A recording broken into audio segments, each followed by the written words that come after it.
Divanda əyləşib televizora baxırsınız. Bu vaxt qapı döyülür. Polis həyat yoldaşınızı qətl ittihamı ilə həbs etməyə gəlib. Bu ittiham sizi tamamilə şoka salır. Sizin təcrübənizdə həyat yoldaşınız həmişə mehriban və qayğıkeş olub. Onun qəddar bir qətl törətməsini təsəvvür belə etmirsiniz.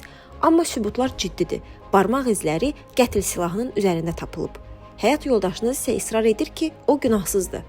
Bilirəm, vəziyyət pis görünür, deyir. Amma sən mənə inanmalısan. Əgər sən inanmasan, kim inanacaq? Bəs sübutlar bu qədər ağır olsa da həyat yoldaşınıza inanmalısınızmı? Bir anlıq düşünün. Bu vəziyyətdə siz nəyi doğru hesab edərdiniz? Bu dilemma filosofların inanc etikası adlandırdığı sahənin bir hissəsidir. Bu sahə bizim inancları necə formalaşdırmalı olduğumuzu və müəyyən şeylərə inanmaq kimi etik öhdəliklərimizin olub-olmadığını araşdırır. Buradakı sual sizin nə etməli olduğunuzla bağlı deyil. Məsələn, sizin həyat yoldaşınızın günahkar sayılıb-sayılmaması barədə məhkəmədə qərar verməyiniz lazım deyil. Onsuz da siz həmin məhkəmədə münsif olmayacaqsınız. Söhbət nəyə inanmalı olduğunuzdan gedir. Bəs hansı amilləri nəzərə almalısınız? Ən açıq görünən faktor sübutlardır. Axı nəyəsə inanmaq onun doğru olduğunu qəbul etməkdir. Sübut isə tərifinə görə həqiqəti müəyyən etməyimizə kömək edən bütün məlumatlardır.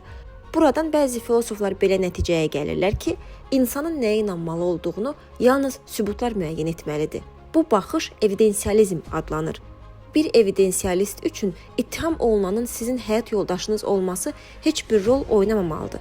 Siz sübutları neytral, obyektiv bir mövqedən qiymətləndirməlisiniz. Gərək siz üçüncü tərəfin gözü ilə baxsaq, həyat yoldaşınızın xarakteri haqqında şəxsi təəssüratlarınız müəyyən qədər nəzərə alına bilər. Amma barmaq izlərinin cinayət halətində tapılması şübhəsiz ki, daha güclü sübutdur. Buna görə də evidensialist yanaşmaya görə siz həyat yoldaşınızın günahkar olduğuna inanmalı, yaxud ən yaxşı halda qərarsız qalmalısınız. Bəzi filosoflar evidensializmi yalnız ən rasional inanc tərzi kimi təqdim edirlər.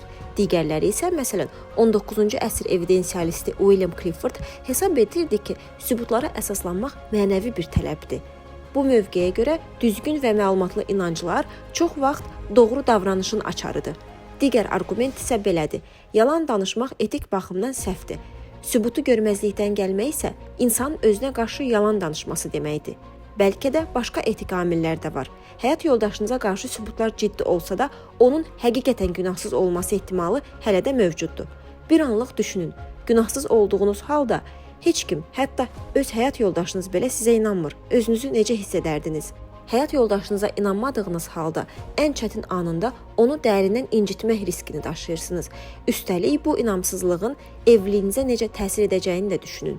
Həyat yoldaşınızın qatil olduğuna inanaraq, yaxud bundan ciddi şəkildə şübhələnərək sevgi dolu münasibəti davam etdirmək son dərəcə çətin olardı.